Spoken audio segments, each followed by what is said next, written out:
Hello everybody, and once again welcome to the classes of Professor Earnest.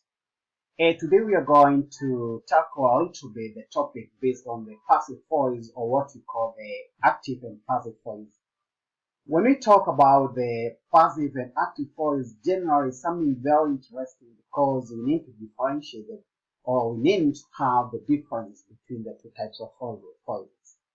Initially, or in the first place, we would like to know actually what is all that we talk about the passive voice, and again, what is all about the active voice.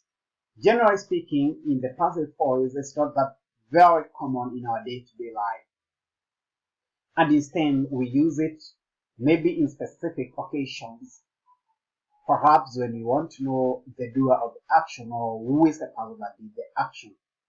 But in our day-to-day life, most probably you will realize that we use the active voice.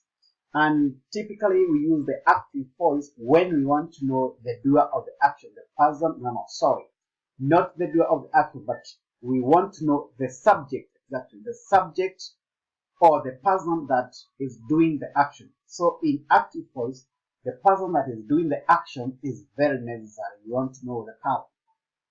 That's why we realize in the first place here, if we say Sandra drives the car, so in this case we can see that Sandra is the subject, drives is the action verb, and then car is the object. So you realize that in the active voice, the object receives the action.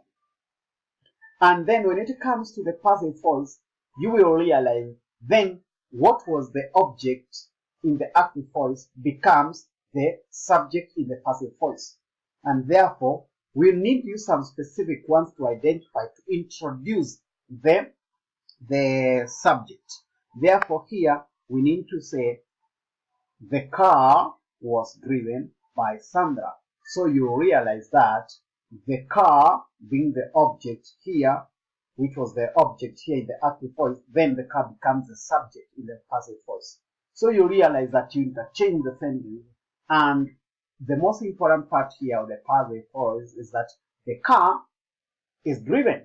That you realize in the present tense, the car is driven. That is the most important part.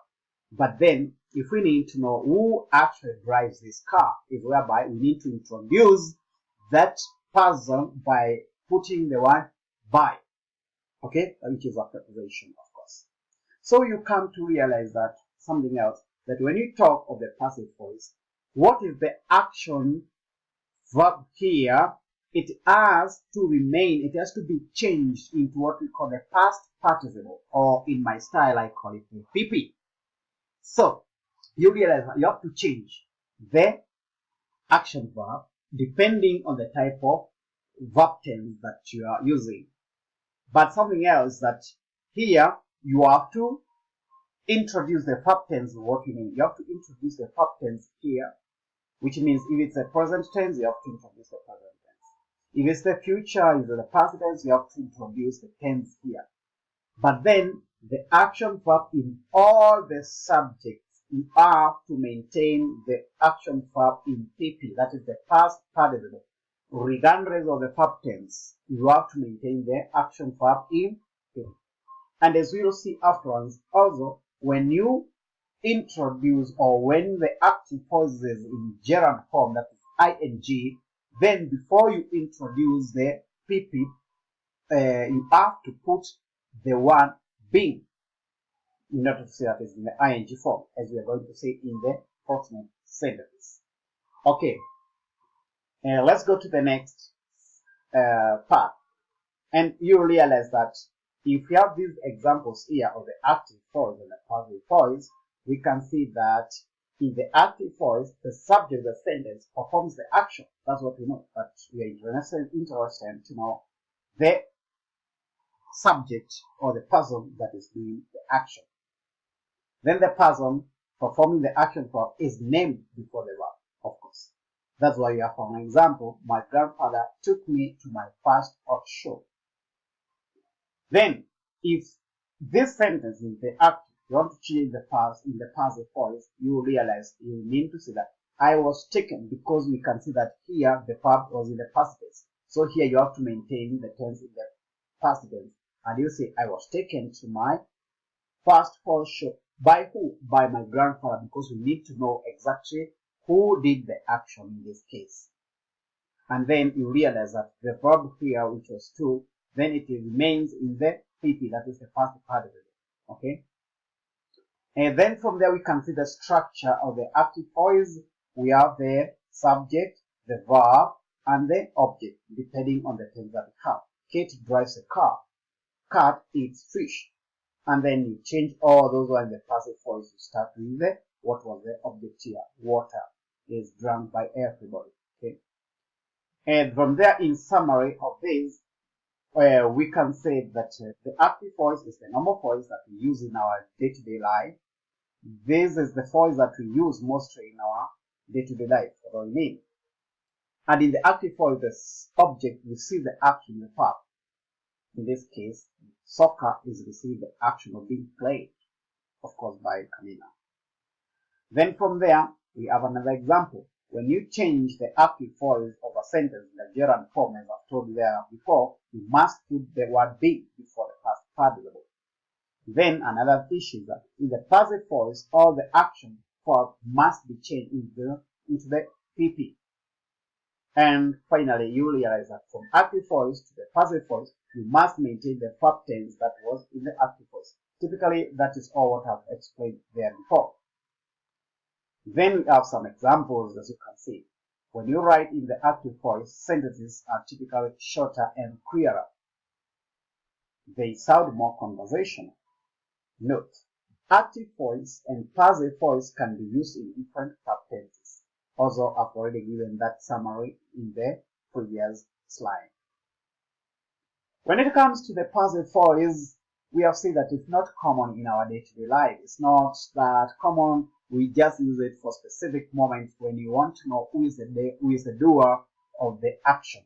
Okay? And we say that in the passive voice, the subject receives the action of the verb. That in this case, the soccer is being played by Camila. So you can see these are the examples down here. I was taught to fish by my mother almost when I was taught to walk. Okay. So here we can see the introduction of the subject by using the word by. And when it comes to the structure, we can see that from this example that we have the subject, verb, and object.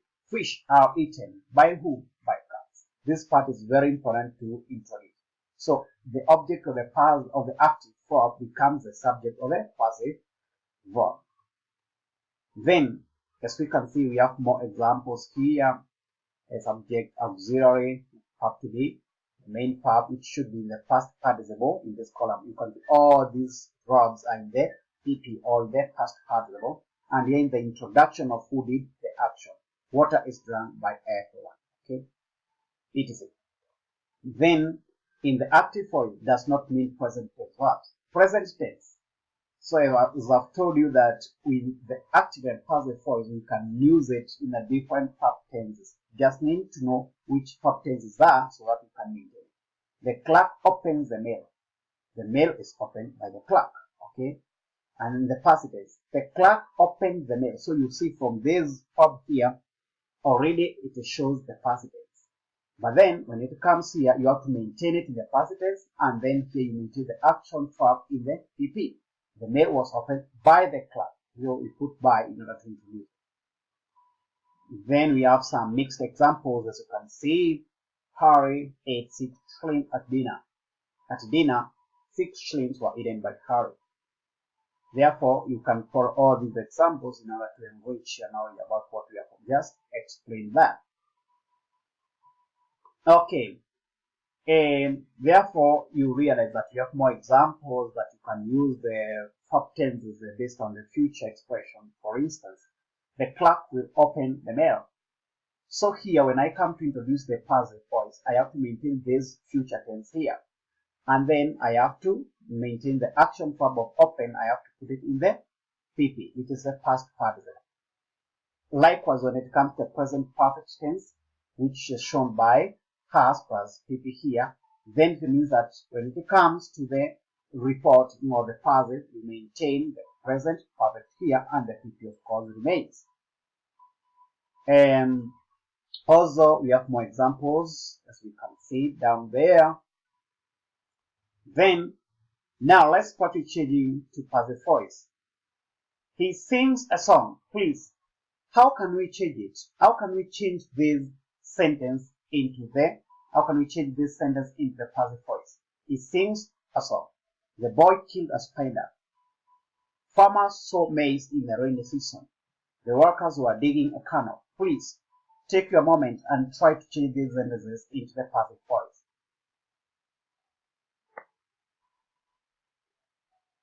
Okay, let's continue. In the next part, we realize that we have more examples that we're supposed to do, like I have kids, okay? Marlon Bird of the Chicago Cubs was knocked down by Arfendo Asterius with a hand inside fastball.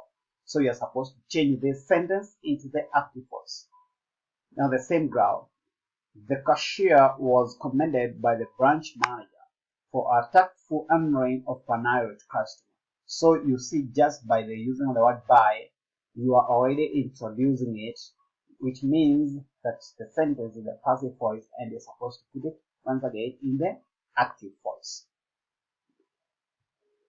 Okay, then something very important we need to have or take in consideration is that when you come to a point like this one, he was killed with a gun. Why can't we say he was killed by a gun? In this case, you can't say that he was killed by a gun because otherwise you will be treating the gun was like a person that killed him. But obviously, we know that the gun was just an instrument. And somebody is the agent, the doer, but the gun is the instrument. So in this case, you cannot say that he was killed by a gun because the gun was not a person. It was just an instrument. That's why in this case we need to use it just with the preposition with. Otherwise we end up confusing. Okay guys, now please, we are going to the moment of having our quiz. So please, you are supposed to write 5 sentences in active and passive voice. So you write a sentence in the active voice and then you try to change it into the passive voice. Okay? Okay, please. Time for the quiz. Take a moment. Okay? Okay guys, thank you so much. I hope that you have enjoyed listening to this explanation about the use of the active and passive voice.